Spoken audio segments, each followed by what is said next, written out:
আপনার পাপ যত বড় হোক, অন্যায় যত বড় হোক, অপরাধ যত বড় হোক, আপনার জুলুম যত বড় হোক, আল্লাহর রহমান নামের দরিয়া তার চাইতেও বড়। আল্লাহ বললেন, ও আমার গুনাহগার বান্দারা শোনো, জুলুম করেছো, ভুল করেছো, অন্যায় করেছো, আল্লাহর রহমত থেকে নিরাশ হয়ো না। আমরা বিশ্বাসীরা কশিনকালেও আল্লাহর রহমত থেকে নিরাশ হব না। ঠিক কিনা বলেন? আল্লাহর রহমত থেকে নিরাশ হবেন? ভুল করে ফেলছেন, আরে ভুল তো সবাই করে। পাপ হয়েছে, আরে পাপ তো সবার আছে, আপনারা সবাই পাপী, সবাই পাপী। যত পাপ হোক, ভুল হোক, অন্যায় হোক, অনুতপ্ত হয়ে তওবা করে ওযু করে জায়নামাজটা বিছিয়ে সেজদা দিয়ে চোখের পানি ছাড়েন। চোখের বেয়ে পড়া পানি আল্লাহর কাছে যে কত প্রিয়। অনুতপ্ত বান্দার চোখের পানির ফোঁটা তার চোখ বেয়ে, নাকের ডগা বেয়ে জমিনে ড্রপ করার আগেই আল্লাহর ওই বান্দার সব গুনাহ মাফ করে দেয়। বিষ্ণু ঈসা ইসলাম বলেন, শাইতানু জাসিম আলা কলবি ইবনে আদম। শয়তান বনি আদমের কলবের মধ্যে এরকম খামচি মেরে বসে থাকে। খামচি বোঝেন তো? শয়তান বনি আদমের হৃদয়ে, কলবে খামচি মেরে বসে থাকে। ফাইদা যাকারাল্লাহ খানাসা। যখন মানুষ আল্লাহর জিকির করে, শয়তান দৌড়ে পালায়। ওয়াইদা গাফালা ওয়াসওয়াসা। আর মানুষ যখন অমনোযোগী হয়, গাফিল হয়, শয়তান আবার টেম্পটেশন দেয়, আবার ধোঁকা দেয়, আবার ওয়াসওয়াসা দেয়। এজন্য বিশ্বনবী বলতেন, লা ইয়াজালু লিসানুকা রাতবান মিন যিকরিল্লাহ। সব সময়, প্রতি মুহূর্তে, সর্বক্ষণে তোমার জিহ্বাটা আল্লাহর জিকির দিয়ে ভিজা রাখবা, আল্লাহর জিকির দিয়ে সিক্ত রাখবা। তাহলে কবুল করবে কে? সিবগাতাল্লাহ, ওমান আহসানু মিনাল্লাহি সিবগা ওয়া নাহনু লাহু আবিদুন। আল্লাহর রঙে রঙিন হইতে হবে। আমার আল্লাহ দয়ালু, আমরাও দয়ালু হতে হবে। আমার আল্লাহ সহনশীল, আমরাও সহনশীলতার চর্চা করতে হবে। আমার আল্লাহ মেহেরবান, আমরাও মেহেরবান হতে হবে।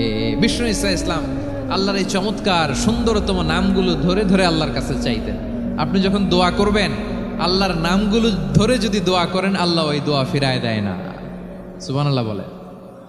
আপনি যদি দোয়ার মধ্যে বলেন ইয়া রহমান, সবাই বলেন ইয়া রহমান, ইয়া রহিম, ইয়া হাইয়ু, ইয়া কাইয়ুম।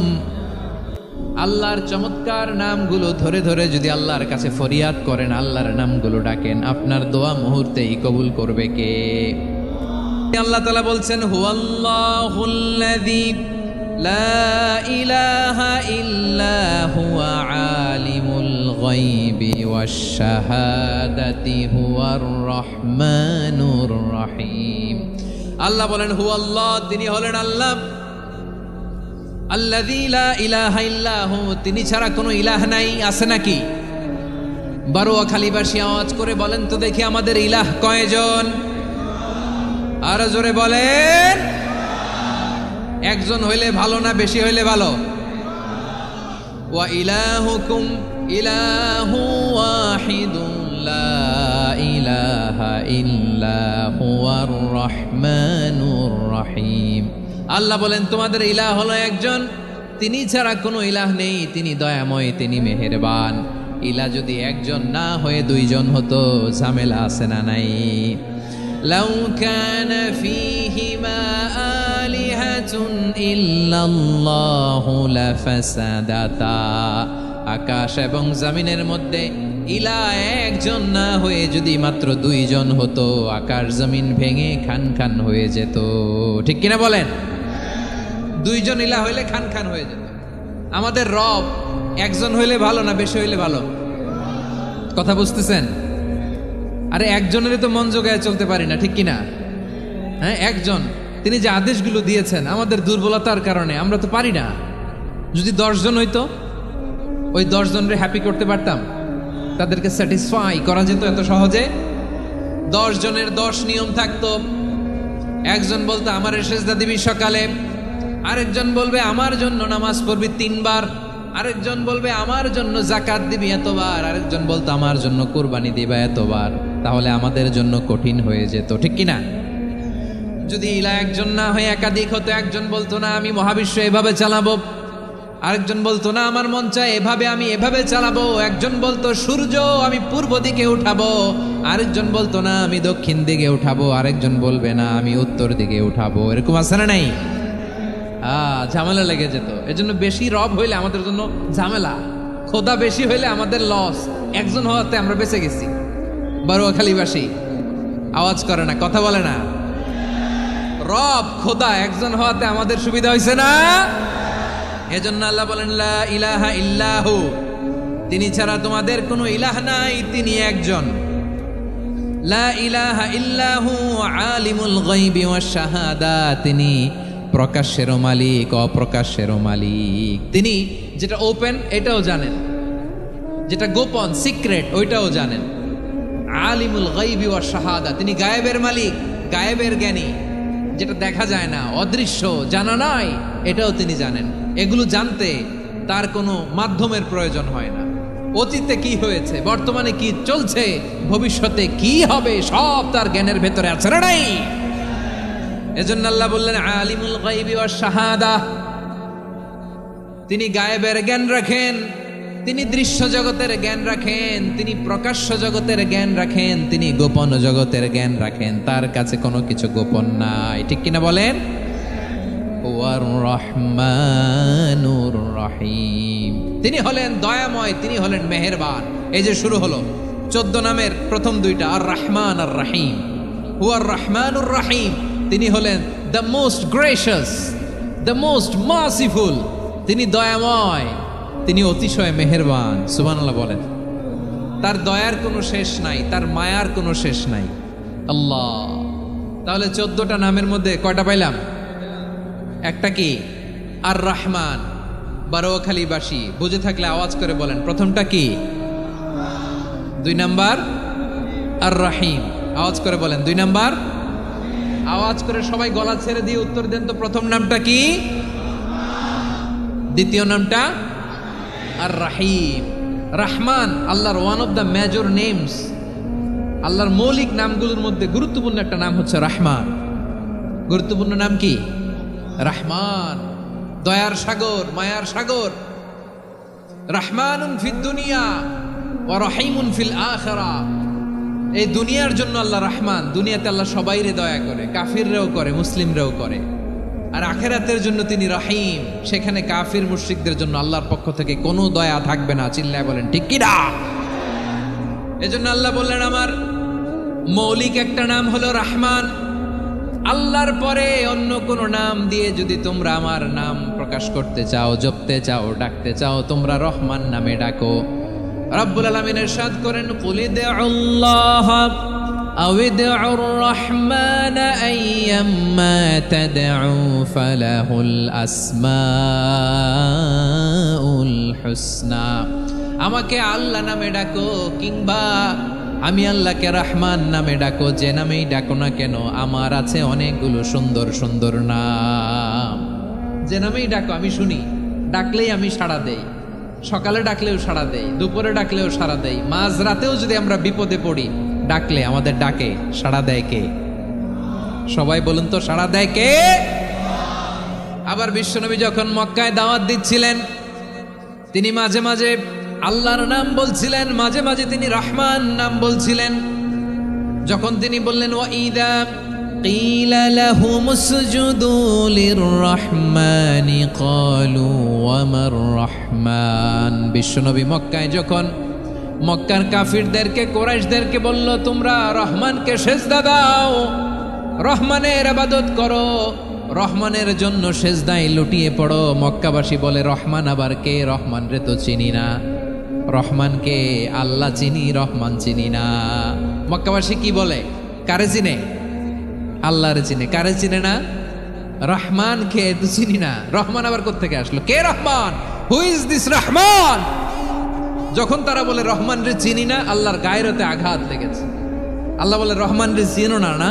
তাদেরকে চিনানোর জন্য আল্লাহ ৭৮ আয়াত বিশিষ্ট আর রহমান নামে কোরআনে একটা সূরা নাজিল করেছেন। যখন মক্কার কুরাইশরা বলে আল্লাহ চিনি, রহমান চিনি না, আল্লাহ বলে রহমান রে চিনো না, তাহলে চিনে নাও রহমান নামে। তিনি ৭৮ আয়াত বিশিষ্ট কালামুল্লাহ মাজিদে একটা গোটা সূরা নাজিল করে দিয়েছেন। তিনি নাজিল করলেন আর রহমানু আল্লামাল কুরআন ইনসানা আল্লামাহুল বায়ান। দয়াময় রহমান শেখালেন কোরআন, বানালেন ইনসান, শেখালেন বায়ান। দয়াময় রহমান, শেখালেন কোরআন, বানালেন ইনসান, শেখালেন বায়ান। দয়াময় রহমান, শেখালেন কোরআন, বানালেন ইনসান, শেখালেন বায়ান। পড়েন আল্লাহু আকবার। আল্লাহ বলে, রহমান কারে বলে চেনো না? শুনে নাও। ৭৮ আয়াত বিশিষ্ট গোটা একটা সূরাই নাজিল করে দিলাম, সূরাতু আর রহমান। আর রহমান তিনি দয়ালু। আল্লামাল কোরআন, তিনি মানুষকে কোরআন শিখিয়েছেন। খালাকাল ইনসান, মানুষ বানিয়েছেন। আল্লামাহুল বায়ান, মানুষকে কথা বলা, বর্ণনা করা শিখিয়েছেন। পড়েন সুবহানাল্লাহ। গোটা একটা সূরাই নাজিল করেছেন, সূরাতু আর রহমান। আমার বারোয়াখালীর ভাইয়েরা, তার নাম হচ্ছে আর রহমান আর রাহিম, মানে দয়াময়, মেহেরবান। তার দয়া যে কত বেশি আপনি কল্পনাও করতে পারবেন না, আপনি কল্পনাতেও আনতে পারবেন না তার দয়া কত বেশি। বিশ্বনবী সাল্লাল্লাহু আলাইহি ওয়াসাল্লাম ফরমান, লাম্মা কাদাল্লাহুল খালকা কাতাবা ইনদাহু ফাওকা আরশিহি। আল্লাহ যখন মহাবিশ্বের সব সৃষ্টি করে সারলেন, তিনি আরশের উপরে লিখলেন, সাবাকাত রাহমাতি গাদাবি, সাবাকাত রাহমাতি গাদাবি। কোথায় লিখছে? আরশের উপরে। আওয়াজ করে বলেন তো, কোথায় লিখেছে? আরশের উপরে আল্লাহ লিখলেন, সাবাকাত রাহমাতি গাদাবি। এর মানে হলো, আমার দয়ার কাছে, আমার ভালোবাসার কাছে আমার ক্রোধ পরাজয় বরণ করেছে। আমার দয়ার কাছে আমার রাগ কিংবা ক্রোধ পরাজয় বরণ করেছে। মানে আমি আল্লাহর দয়া আছে, আবার আমি আল্লাহর ক্রোধ বা রাগ আছে, কিন্তু আমি আল্লাহর রাগের চেয়ে দয়া বেশি। আওয়াজ করে বলেন, আল্লাহর রাগ বেশি না দয়া বেশি? আল্লাহর যদি রাগ থাকতো আমরা বাঁচতে পারতাম? যে পরিমাণে আকাম কুকাম আমরা করি, অপকর্ম করি, অন্যায় করি, জুলুম করে জুলুমের আড্ডাখানা বানিয়ে রেখেছি গোটা দুনিয়াকে, আল্লাহ যদি মুহূর্তে মুহূর্তে রেগে যেতেন আমরা বাঁচতে পারতাম? মহাবিশ্ব সৃষ্টির পরেই তিনি আরশের উপরে লিখেছেন, সাবাকাত রাহমাতি গাদাবি, মানে আমি আমার দয়ার কাছে আমি আল্লাহর ক্রোধ, রাগ, ক্ষোভ এটা পরাজিত হয়েছে। সুবহানাল্লাহ বলেন। আবার বিষ্ণু বললেন, জাআলাল্লাহুর রাহমাতা মিয়াতা জুজ। আল্লাহ দয়ার ভালোবাসাকে 100 টুকরা করলেন। 99 টুকরা দয়া মায়া ভালোবাসা আল্লাহ নিজের কাছে রেখে দিলেন, আর 1 টুকরা দয়া মায়া ভালোবাসা আল্লাহ গোটা বিশ্বের সবার মাঝে ঢেলে দিলেন। দয়া মায়া ভালোবাসা 100 টুকরা করে আল্লাহ নিজের কাছে রাখছেন। কয় টুকরা? সবাই বলেন, 99 টুকরা। আর গোটা বিশ্বের সবার মাঝে ভাগ করে দিয়েছেন কয় টুকরা? এবার এই 1 টুকরার নমুনা দেখেন তো পৃথিবীতে। স্বামী স্ত্রীর জন্য কত ভালোবাসা, বন্ধু বন্ধুর জন্য কত ভালোবাসা, গার্লফ্রেন্ড বয়ফ্রেন্ডের জন্য গলায় ফাঁস লাগায়, আছে না নাই? এই এখন গলার আওয়াজ বাড়ছে ইয়াংদের। হুজুর এখন গার্লফ্রেন্ড বয়ফ্রেন্ডের ভিতরে ঢুকছে, এখন আমরা আছি হুজুর। জেগে উঠছে বারোয়াখালী। দেখেন, এই তো কয়েকদিন আগেই তো, কত বছরের 12 না কত বছরের এক মেয়ে, কত বছর? 11। ওই দেখেন সব মুখস্থ দুষ্টগুলার, আর কিছু মুখস্থ না থাকলে এগুলো মুখস্থ। 11 বছরের, তারে কি বলবো, তরুণীও তো না, কিশোরী। এই কিশোরী ভালোবাসার টানে বাপ মা থুইয়া চলে গেছে কোথায়? দেখেন, ভালোবাসারে আল্লাহ 100 টুকরা করেছেন। 99 টুকরা ভালোবাসা আল্লাহ নিজের জন্য রেখেছেন, 1 টুকরা আমাদের সবাইকে ভাগ করে দিয়েছেন। যত পাখি আছে পৃথিবীতে, যত মাছ আছে, যত প্রাণী আছে, যত মানুষ আছে, যত জিন আছে, আমরা সবাই মিলে পেয়েছি ভালোবাসার কয় টুকরা? আর আরশে আজিমের অধিপতি আল্লাহ, তিনি তার কাছে ভালোবাসা রেখে দিয়েছেন কয় টুকরা? তাহলে এবার আওয়াজ করে বলেন, আল্লাহর রাগ বেশি নাকি দয়া বেশি? আল্লাহ তুমি দয়ার সাগর, রহমানুর রহিম, তোমার দয়ায় পূর্ণ আমার সারা নিশিদিন। সবাই পড়েন, আল্লাহ তুমি দয়ার সাগর, রহমানুর রহিম, তোমার দয়ায় পূর্ণ আমার সারা নিশিদিন। আল্লাহু আকবার। আল্লাহ বলেন, রাহমাতি ওয়াসিআত কুল্লা শাই, গোটা বিশ্বের সব জায়গায় আমি আল্লাহর রহমত বিস্তৃত, এমন কোন জায়গা নাই যেখানে আমি আল্লাহর রহমত নাই, ঠিক কিনা বলেন? এমন কোন জায়গা নাই আমি আল্লাহর রহমত নাই। আমি আল্লাহর রহমত ছাড়া গাছের একটা পাতা নড়ে না, আমি আল্লাহর দয়ার রহমত ছাড়া গাছের একটা পাতা পড়ে না, আমি আল্লাহর দয়ার রহমত ছাড়া আকাশ থেকে এক ফোঁটা বৃষ্টি ঝরে না। তিনি হলেন রহমান, তিনি হলেন রাহিম, ঠিক কিনা বলে? আল্লাহরে চিনতেছেন? আলোচনার বিষয় কি? আসুন আমাদের রবকে চিনি। তিনি হলেন আর রহমান, তিনি হলেন আর রাহিম। তার দয়ার কোনো শেষ নাই, তার মায়ার কোনো শেষ নাই। বনি ইসরাইলের এক লোক 500 বছর আল্লাহর ইবাদত করেছে। কয় বছর? কোথায় জানেন? সাগরের মাঝখানে এক পাহাড়, ওই পাহাড়ের উপরে বসে 500 বছর টানা আল্লাহর ইবাদত। দিনে আর রাতে একবার করে নিচে নামতেন। সেখানে আল্লাহ তাআলা পাথরের ভেতর থেকে তার জন্য মিঠা পানির ব্যবস্থা করে দিয়েছেন, আর একটা ডালিম গাছের ব্যবস্থা করে দিয়েছেন। সকালে নামলে একটা টসটসে ডালিম, রাতে নামলে টসটসে ডালিম। এগুলো খেয়ে খেয়ে 500 বছর সে আল্লাহর ইবাদত করেছে। আর সে আল্লাহর কাছে বলেছে, আল্লাহ আমি যখন মারা যাব সেজদারত অবস্থায় যেন মারা যাই। ঠিকই আল্লাহ সেজদারত অবস্থায় সাইয়েদনা আজরাইলকে পাঠিয়ে দিলেন। সেজদারত অবস্থায় লোকটা মারা গেল। 500 বছর ইবাদতের পরে আল্লাহর দরবারে কিয়ামতের কঠিন ময়দানে যখন লোকটা হাজির হয়ে যাবে, আল্লাহ বলবেন, আদখিলু আবদি আল জান্নাতা বিরহমাতি, আমার বান্দাকে আমার দয়া, আমার ভালোবাসা দিয়ে জান্নাতে ঢুকায়া দাও। 500 বছর ইবাদত করছে তো আমার দয়ায় আমার বান্দারে জান্নাত দাও।